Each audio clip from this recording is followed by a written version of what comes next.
Hi there, I've started to notice comments on my YouTube channel about people who have a collection of EF lenses for their Canon system, and they're thinking about going over to the Canon mirrorless system, but the thing that's holding them back is the cost of the RF lenses. And they're looking at the EF lenses that they've got and thinking, oh, I've got these lenses, maybe it's best I stick with my DSLR, don't move over to the mirrorless system. Now, I've seen this comment like 4 or 5 times now, which is making me think that it's perhaps a more common issue, that people don't trust adapters. I'm just going to explain to you quickly where this misconception came from, why people think this way, and what the actual reality is. But just a little disclaimer first, I'm not telling you to go out and sell your DSLRs and go and buy mirrorless because mirrorless is the best thing. If you know my channel, you know I'm not about that. I'm all for mirrorless, but I'm also all for DSLRs as well.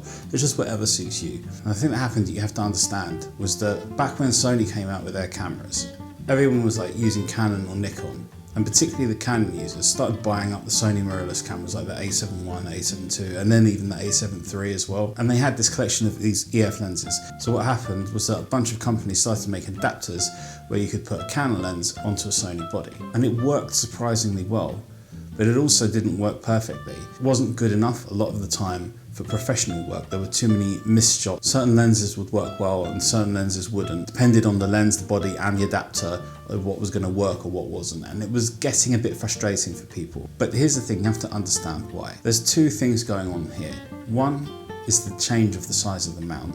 And the other thing is the language being spoken. So when we go from Canon to Sony, what was happening there was you'd have a third-party company, such as Metabones, come along, and they would make an adapter.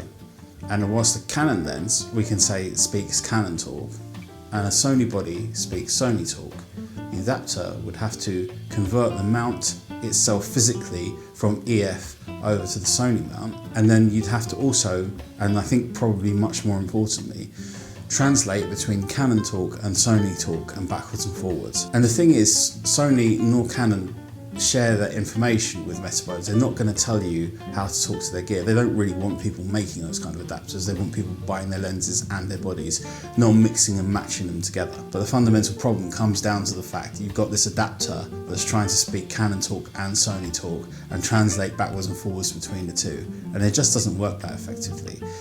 Over time, this established itself as a sort of mistrust in adapters, from going from DSLR lenses over to mirrorless lenses. It's become ingrained in quite a lot of photographers now that adapters have problems, that there's going to be faults, sometimes it's not going to work that well, and it's a bit hit and miss. That's the kind of feeling that people have, the community seems to have about adapters. But let's talk about the Canon system now.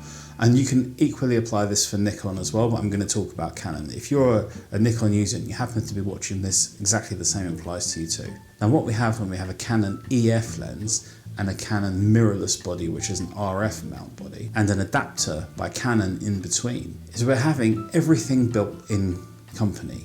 Everything is understood.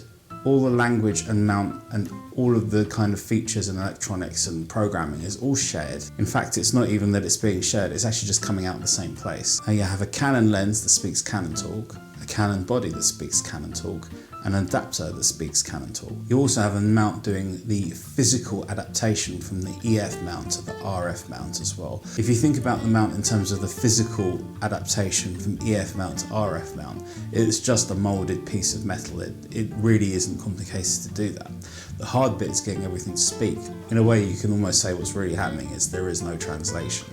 Everything's speaking the same language.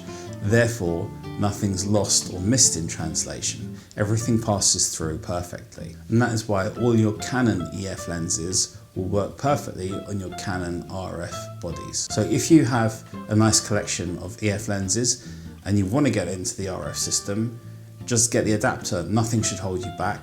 I'm mostly using EF lenses. I'm filming this on the Canon RP right now on the 50mm 1.2, and I have no problems with using any of my EF lenses on the Canon RP. In fact, they actually work better because of the mirrorless technology. The focus is better. So far from actually being a downgrade, what you'll probably find is, in terms of at least in focus, most of your lenses are going to get a nice little upgrade in terms of accuracy. And I understand that the RF lenses are incredibly expensive, but what we've got now is a whole host of used EF lenses that are available to buy, and you can fulfill most of your photography needs that way. And I don't have much interest at all in buying the RF lenses. I just simply don't see the point, because this goes back to stuff I've spoken about in other videos where lenses are simply already past the point of what I need, and there's not much benefit whilst I can prove and see that another lens in the RF mount may be a little bit better. A lot of them aren't so stunningly better or really going to make a difference to the final output of my image, because as I talk about in most of my other videos, you'll understand that when it comes to image creation or content creation, making photographs, it is the emotion and the vision and what you're trying to express that matters far, far more than the lens does. That's not to say that they don't make a difference, of course they do. But the differences between the EF and the RF mounts aren't enough for me to warrant buying a new RF lens to replace an EF lens that I've got. There's just nothing for me to gain out of that. I'd rather go and spend the money on a trip somewhere to go and take photos. But if you're wondering why I bought the Canon RP out of all of the Canon mirrorless cameras that are available right now, then you want to check out this video here.